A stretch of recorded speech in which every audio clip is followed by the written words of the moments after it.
Hello and welcome everybody to the Git training. This is Bob from PyBites, and today I want to show you 10 tips, things I learned while using Git for a couple of years now that is really improving my workflow with the tool. So let's dive straight in. I have to share my screen here. And yeah, 10 useful tricks to PyBites Git training. So thank you all for joining. Git really matters. It's like, I like to say, it's like the currency in which you trade your code. It's your ticket to open source contributions. So really something you want to be very good in alongside, I would say, command line, Python, software best practices. It's one of those core skills. So Git allows you to work in tandem with other developers working, because in the SVN or the previous version control system days, code was synced continuously over the network. And now with Git really enabled developers to work locally. And you can just have your changes locally. You don't have to sync them to the network till you decide to do so. So that became much better. And yeah, it's a staple. It's one of the main tools we as developers use to develop our software and ship our code, share our code with other developers. So you cannot miss out on it. For people new to Git, Git is not GitHub. Git is the tool that's the version control tool.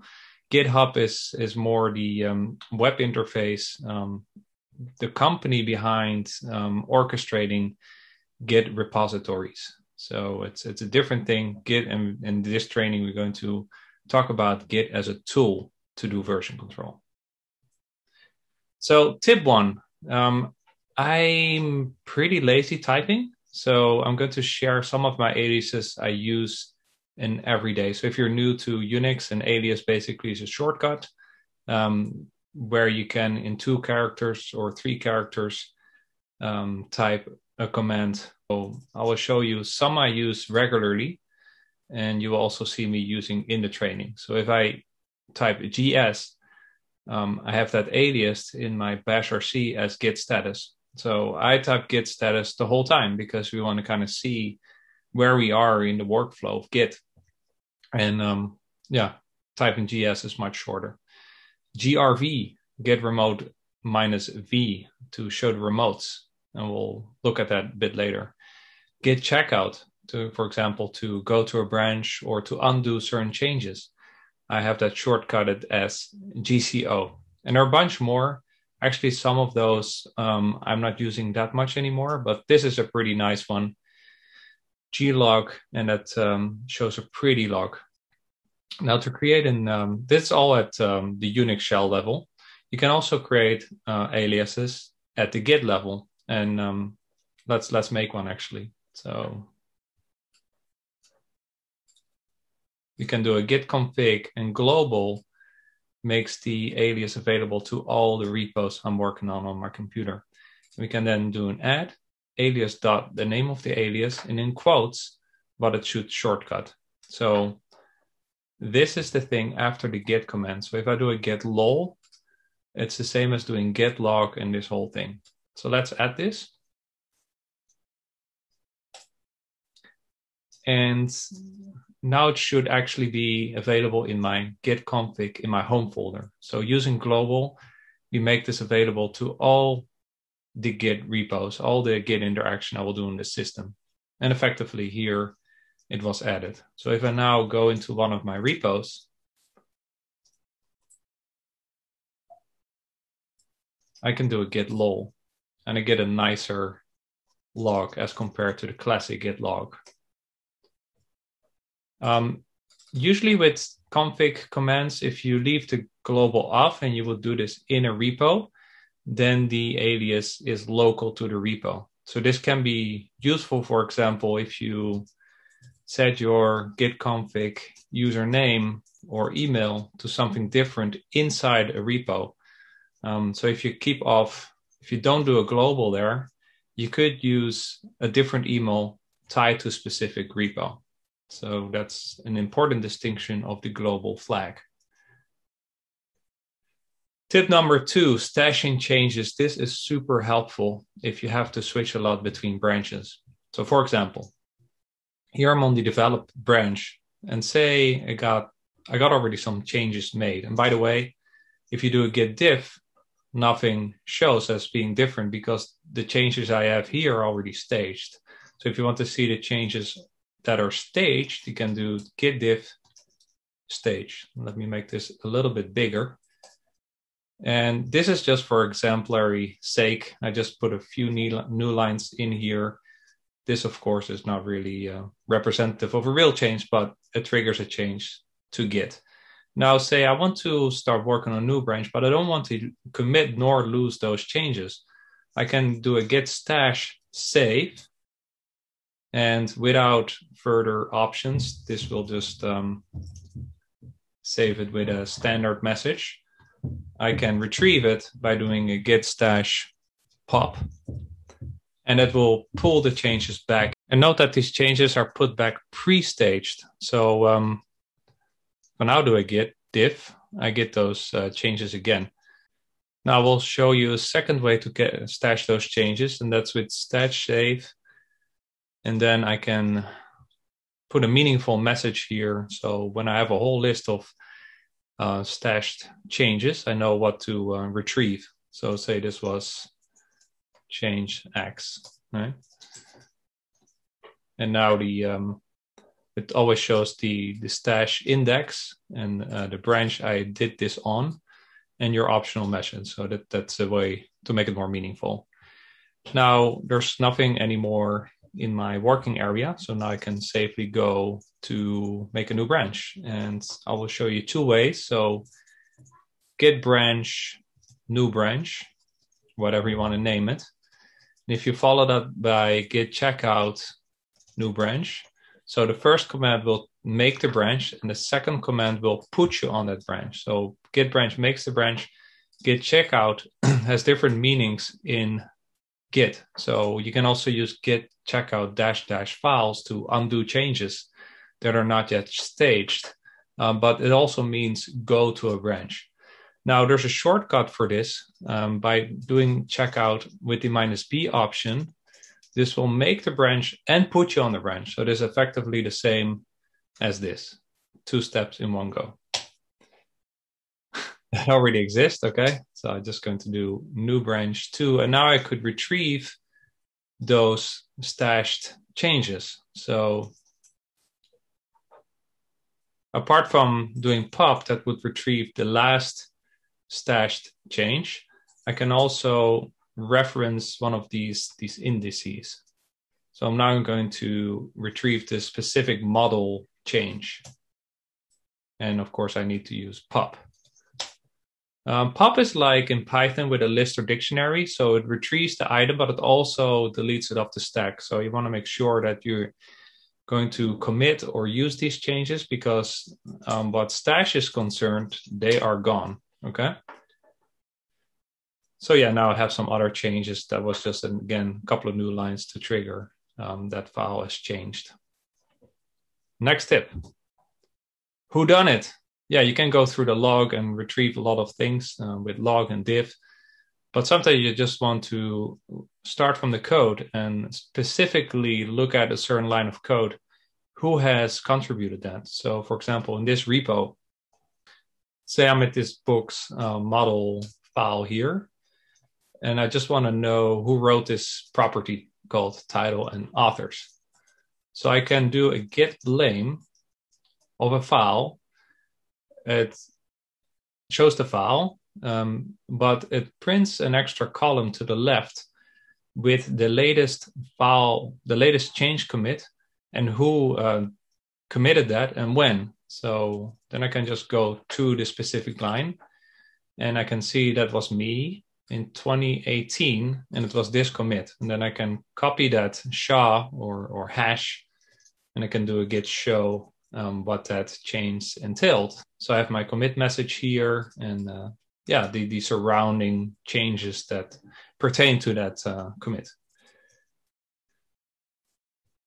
Number 4, stage partial changes. This is not very well known, but certainly interesting one. You can do a git add to add files to your staging area, but if you add the -p, it goes into interactive mode, yeah, it's chunks changes together and called hunks. And for each hunk, it's going to ask me if I want to commit it. So sometimes you're just making changes and you say like, oh, actually, I should have committed it. So this is a great way to then break your changes into multiple commits interactively. So let's undo this change for now. Again, my alias, thanks to my alias, I can just type git checkout. And checkout, actually, you don't need to specify the whole path. You can actually give a subfolder, and it recognizes that you meant this string. So let's pull back that other. Let's get back that other stash.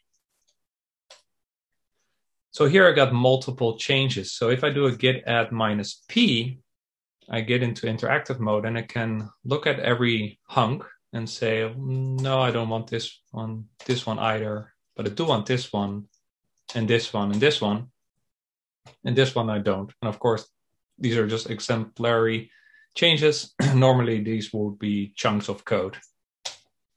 So now I have the files partially staged. So I have some stuff that's still unstaged, changes not staged for commit. Again, I can use the staged flag on the div to show the changes that were actually staged. So those were the 3 hunks that I said yes to. And now I can make a commit of only those changes. And this could be related to the changes. This is just a test commit. But of course, here you would say something meaningful. So I committed the changes that I specifically selected in interactive mode while leaving the other changes unstaged. Tip number 5, solving merge conflicts. So say I stash these for now. So I'm clean. And I'm going to make changes to README. And say I'm going to change the first name here, right? I commit that. Again, I can use an alias. So instead of git add .git commit, I have that as gcme. And again, here you see how much time that is saving me because I type those commits multiple times a day, right? This defaults into my editor, Vim, and I can just say updated README, right? Now I did test this on new branch 2. So I can go back to develop. I can update the same file and say I make a different change to the same line. And this is, again, a simple example, but this could be code as well, right? It could be anything you change. Take the dot off, for example, right? Again, I make an update. I commit this. And say I now want to merge in my branch. I do git merge new branch 2. And it says, hold on. So normally it would just merge in things magically, even if your changes are very close together on surrounding lines. Git is smart enough to fold that together. Here it says, though, well, there are 2 changes on the same line, so I don't know how to handle that. So if you do a gs or git status, here, by the way, I still have these changes from before that were still in the develop branch, but that doesn't matter for now. The thing that matters is that there are unmerged paths. And the git error messaging or the informational messages are actually quite good. So it says both modified README. So if I open README, you have to look for the bunch of less than and a bunch of greater than signs. And that's where Git is going to differentiate what the current branch is saying versus the one you're wanting to merge in, which is new branch 2 in this case. And it's going to say like, well, this line has changed, it's clashing. I don't know what to do, right? So you can manually fix that. Let me just go back to how it was. And then I can delete those markers. And then I can, of course, always, you need to see if there are more. Well, in this case, we know that there's only one. I can save this. And now I resolve the merge conflict. I can add the file and I could do my commit. I'm not going to do it because there are some other files in here. But actually, I think that leads nicely into the next tip. which is undoing things. So I will go in a slightly different order here because the situation. I'm going to start with reset, right? So I want to reset these two changes because they're not related to the commit I'm making, right? So I can do git reset. And there are two options here, soft and hard. The difference is that soft would still keep the changes around, so it will effectively unstage them here. Hard will just completely eliminate them. But actually, let me back up because, and I'm starting with one that's actually not on the slide. And I think we already showed it at the start. I can unstage changes by doing a git checkout -- and then one or more files. So I can list them individually, or I can list them in one go by just pointing to the folder, right? Actually, that's when it's unstaged, but if it's staged, I need to do restore. And actually, I need to use git restore staged in this case. And that brings it back to the staging or the pre-staging area, sorry. And here I can do the checkout thing. And now the changes are completely gone. So always remember there's the pre-staged phase and the staged phase. Now I'm happy. I solved the merge conflict and this is good to go. So you can just type git commit, which goes into my default editor, which is Vim. And it's, as I'm merging, it comes up with this default message, which I'm happy with. Cool. So going back to undoing things, let's say I made another commit to my README, and I would have written something here, but this is enough to trigger a change. I committed it, but I'm not really happy with my commit message. So I can do a git commit amend, and that lets me, it's not undoing the commit, but it's opening up the commit again for to edit my commit message. So here I could add some more things to make this a more meaningful message, right?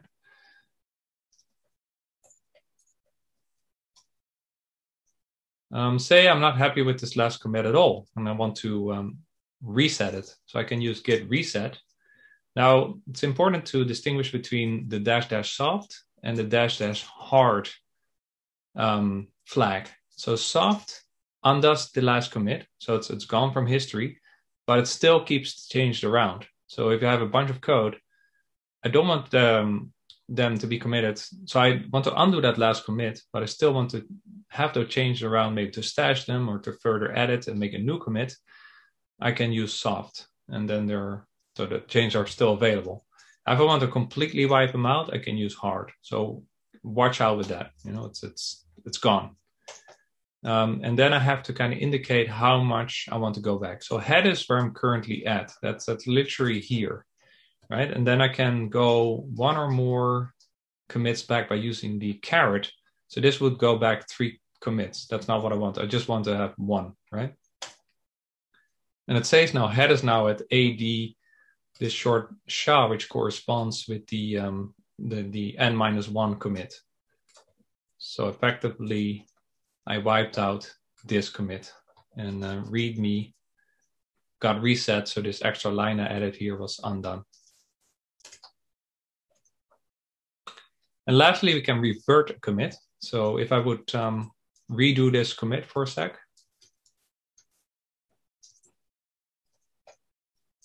Right? So again, README changed. Now, for example, all these undo, like amend, reset, are good if you're working locally. What if I had pushed this change up to the remote at this point? At that point, your commit is set in stone because other developers might pull the remote repo and have your changes there. So if you now start to undo stuff locally, you're not in sync with the remote repository, which can cause conflicts. Yes, you can do a git push -f, but that's usually frowned upon. So don't do that. If the changes are already up there, it's too late. So if you do a git reset, you're rewriting local history, which is not in sync with the remote history. So you have to be careful. What you can do in this case is git revert and point to specific commit. And this will mirror the last commit, and it actually says revert string of the commit, this revert commit, and then a SHA. So effectively, the two last commits, which I can indicate with head and two carets, nullify themselves. So if I do the original commit was that extra line, if I look at the revert we just did, it should be the opposite. So there, the line got deleted again. It's the mirror of the commit I'm reverting. All right, tip number 7, ignoring files. It's very important to keep your Git Ignore up to date, especially if you use packages like .env or Python decouple. You typically commit your environment variables in .env file, so make sure you add that to the Git Ignore. For example, here in this reading list app, we have an env template, which I did commit under version control because it doesn't have sensitive data. Well, that's our emails, but so be it. But it doesn't have the live database, no API keys, but the .env file does have it. Hence, in the Git Ignore file, we have .env included there, so we don't accidentally commit sensitive information to our GitHub. Because once it's in there, even if you wipe it out later, people can still go back to that previous commit and retrieve that info. And Miguel Grinberg had a great talk at PyCon, I believe, 2017, about how you can actually rewrite your history and still delete it. But it's very tricky, so it's better to just include the .env file from the start. The other thing that's useful to know is that you can have a Git Ignore at the global level. So in my home directory, I have this Git Ignore global file, which I think you can call anything. And I have some common patterns in there. For example, Mac has dsstore. Vim, you can hit swap files or SWO files. PyC files, that's from the past, that's Python 2. So luckily that doesn't happen anymore, but I just ignored those globally. So I don't have to add those files or those extensions to my Git Ignore file for every project. But having that file itself is not enough. You still need to add it to your git config file. So here, in the core section, I have an excludes file that points to that global file. And by doing that, I can now globally ignore certain patterns. Very useful. Tip number 8, Git hooks. This is fascinating. So if you make a new repository, let's actually do that. I can just make temp there, doesn't really matter. Go into that and say git init. Don't see it unless you do ls minus la. And in Git, there are multiple things. And recently on Talk Python, Michael Kennedy had a guest on that went into the gory details of the Git directory. The .git directory was fascinating. I recommend you listen to that. But one of the directories is hooks. And here it's basically for automation scripts. And they provide a bunch of samples out of the box. So you can set up triggers or hooks, commonly named, that will hit if certain actions apply. So inside hooks, I can copy my pre-commit sample template to pre-commit without the sample. I can then edit that. So just for exemplary sake, I'm going to just echo something.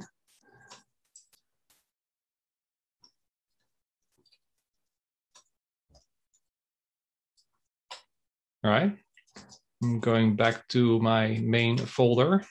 Going to make a file, doesn't really matter. And I'm going to add this and watch what happens. Stuff happens before committing. So that's my echo in my pre-commit script. And that happened before committing. So if you put, it's a shell script, right? So if you exit out based on a condition, it would actually stop the commit. So it's pretty powerful. And there are many more. They're on the screen here. But let's do a more interesting one. So here I'm at our Bytes of Pi repo, where we have all the byte exercises. And I pip installed pre-commit. Now, you should read up on pre-commit here under pre-commit.com. It basically lets you run certain tools before committing. And so I pip installed it. And I just got this default template they provided, adding that to pre-commit config YAML. So if I open that here, that's just what they by default show. So it checks the YAML and a file fixer training whitespace, which is a common issue. Sometimes I review code and it has training whitespaces. So it's kind of nice if you can rip those off automatically, and it runs black. So that's actually pretty cool. So if I make a change, so I'm clean now. But if I would go into one of the bytes, I just reduce a new line just to trigger a change. And by the way, after that YAML file, I did a pre-commit install. That's the third step, and then it just works. So you pip install it. You add this YAML file, which of course you can customize, but for this example, I just want to run black before committing. And then you have to install it, and it picks up those changes. So I did it already before this training. And look what happens. So I have a change in driving, and I can add this. So now it's staged. And now if I do commit,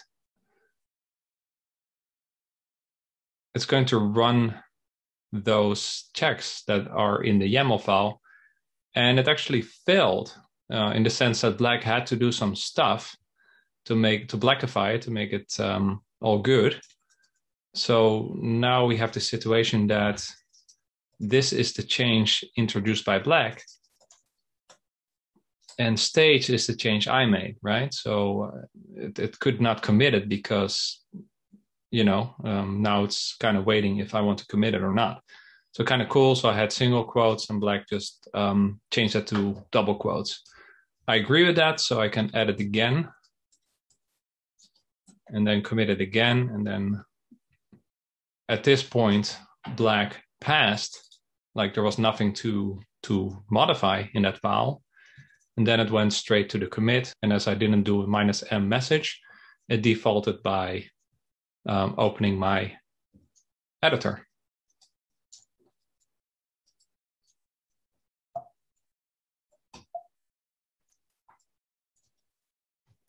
Right?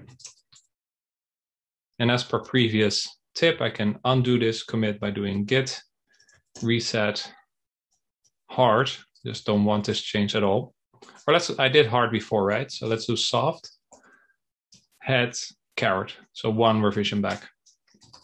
Now you see the difference with hard is that the change is still available and it's still staged, right? Right, that wraps up pre-commit. Let's go back to the slides. Tip 9, update a forked repo. So here I have a fork of the reading list app forked from our open source reading list app repo. And as we can see here, it's 25 commits behind. So let's quickly pull this in.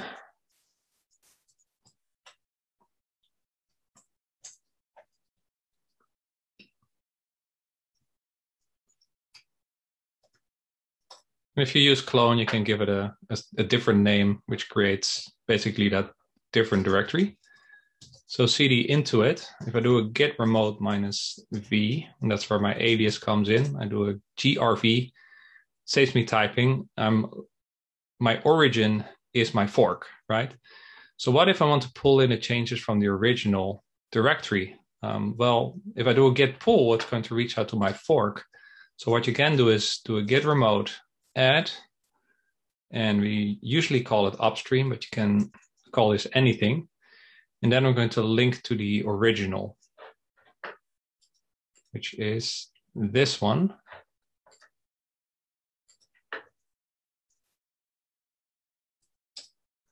And if I do a grv, now I have my fork, which is origin, and upstream is the original. So I can now just do git pull from upstream and get in the master. And that should get me up to date. So it pulled in all these changes of the original repo that's ahead, and it merged it into my fork.